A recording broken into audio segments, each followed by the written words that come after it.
हे दोस्तों स्वागत है તમારું આજના વિડિયોમાં આપણે વાત કરીશું કે કેટલાક લોકો જોબ કાર્ડ નંબર ના હોવાને કારણે પ્રધાનમંત્રી આવાસ યોજના ગ્રામીણની અંદર ઓનલાઈન ફોર્મ નથી ભરી શકતા તો તમારે જોબ કાર્ડ નંબર ક્યાંથી મેળવવાનો છે અને કેવી રીતે મેળવવાનો છે તમારો જોબ કાર્ડ નંબર એ વિશેની સંપૂર્ણ માહિતી તમને આ વિડિયો અંદર હું આપવાનો છું। જો તમે ચેનલ પર નવા છો તો ચેનલને સબસ્ક્રાઇબ કરી લેજો। તો ચલો વિડિયોની શરૂઆત કરીએ અને જાણીએ કે તમે તમારો જોબ કાર્ડ નંબર ક્યાંથી મેળવી શકો છો। ત્યારે નરેગા જોબ કાર્ડ નંબર વગર આપણે અત્યારે પ્રધાનમંત્રી આવાસ યોજના ગ્રામીણ વિસ્તાર માટે ઓનલાઈન ફોર્મ નથી ભરી શકતા। તો અહીંયા તમે તમારું નરેગા જોબ કાર્ડ ડાઉનલોડ કરવા માટે સૌપ્રથમ તમારે ગૂગલમાં જવાનું છે અને ગૂગલમાં જઈને લખવાનું છે નરેગા જોબ કાર્ડ ગુજરાત। આપણે અહીંયા ગુજરાત માટે કરી રહ્યા છે તો ગુજરાત તમારે અહીંયા લખવાનું છે।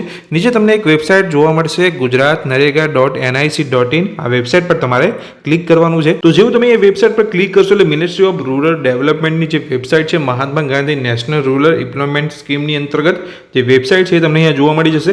તો આ વેબસાઇટ પર તમે આવશો તો નીચે તમારે જવાનું છે। નીચે પેજ તમે સ્ક્રોલ કરશો તો તમને ડિસ્ટ્રિક્ટ જોવા મળશે જેમાંથી તમારે તમારું ડિસ્ટ્રિક્ટ અહીંયા પસંદ કરી લેવાનું છે।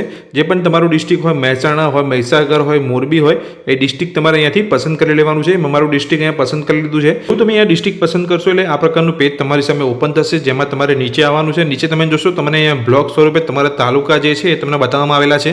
તો તમે જે પણ તાલુકો હોય એ તમારે અહીંયા પસંદ કરી લેવાનો છે। એ તાલુકો પસંદ કરી લીધા પછી તમારી સામે એક અલગ બીજું પેજ ઓપન થશે જેની અંદર તમારી જે પણ પંચાયત હોય એ તમારે પસંદ કરવાની છે। અહીંયા જોબ કાર્ડ નંબર ચેક કરવા માટે એ તમારે અહીંયા ચેક કરીને પસંદ કરી લેવાનું છે। હું મારી પંચાયત અહીંયાથી પસંદ કરી લઉં છું। પંચાયત પસંદ કરી લીધા પછી તમારી સામે આ પ્રકારનું પેજ ઓપન થશે ગ્રામ પંચાયત રિપોર્ટ્સ। તમારે નીચે જવાનું છે અને નીચે એક તમને ઓપ્શન જોવા મળશે જોબ કાર્ડ અને એમ્પ્લોયમેન્ટ રજિસ્ટર। આ ઓપ્શન પર તમારે ક્લિક કરવાનું છે જોબ કાર્ડ નંબર જોવા માટે અને જોબ કાર્ડ ડાઉનલોડ કરવા માટે। જેવું તમે અહીંયા જોબ કાર્ડ અને એમ્પ્લોયમેન્ટ રજિસ્ટર પર ક્લિક કરશો એટલે તમારા ગામની અંદર જેટલા પણ લોકોનું અહીંયા જોબ કાર્ડ હશે એ તમને જોવા મળી જશે। નામ વાઇઝ તમને અહીંયા જોવા મળશે। સૌપ્રથમ નામ જોવા મળશે અને જોબ કાર્ડ નંબર જોવા મળશે। તો અહીંયા જેવું તમે નીચે જશો તો તમારે તમારું નામ જોઈ લેવાનું છે અને એની આગળ તમને જોબ કાર્ડ નંબર જોવા મળશે। તો તેની આગળ તમે જેવું તમે જોબ કાર્ડ નંબર પર ક્લિક કરશો એટલે આખું તમારું જે જોબ કાર્ડ હશે અહીંયા ઓપન થઈ જશે જેની અંદર તમામ ડિટેલ્સ તમારી હશે। જેની અંદર સૌપ્રથમ હશે તમારો જોબ કાર્ડ નંબર ઉપર આપેલો હશે તેની અંદર તમારું નામ હશે।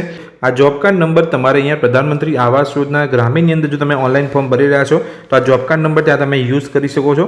એઝ ઇટ ઇઝ આ નંબર તમારે ત્યાં પેસ્ટ કરવાનો હોય છે। આ જ નંબર તમારે ત્યાં યુઝ કરવાનો હોય છે જેથી ત્યાં તમે ઓનલાઈન ફોર્મ ભરી શકશો।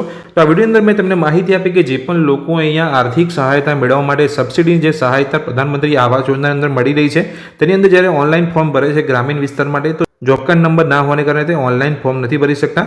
તો તમે જોબ કાર્ડ અહીંયા કેવી રીતે ડાઉનલોડ કરી શકો છો તેના વિશે મેં તમને માહિતી આપી। આ માહિતી જો તમને ગમી હોય તો વિડીયોને લાઇક કરજો, ચેનલને સબસ્ક્રાઇબ કરી રાખજો આ જ રીતની માહિતી મેળવવા માટે। Thank you.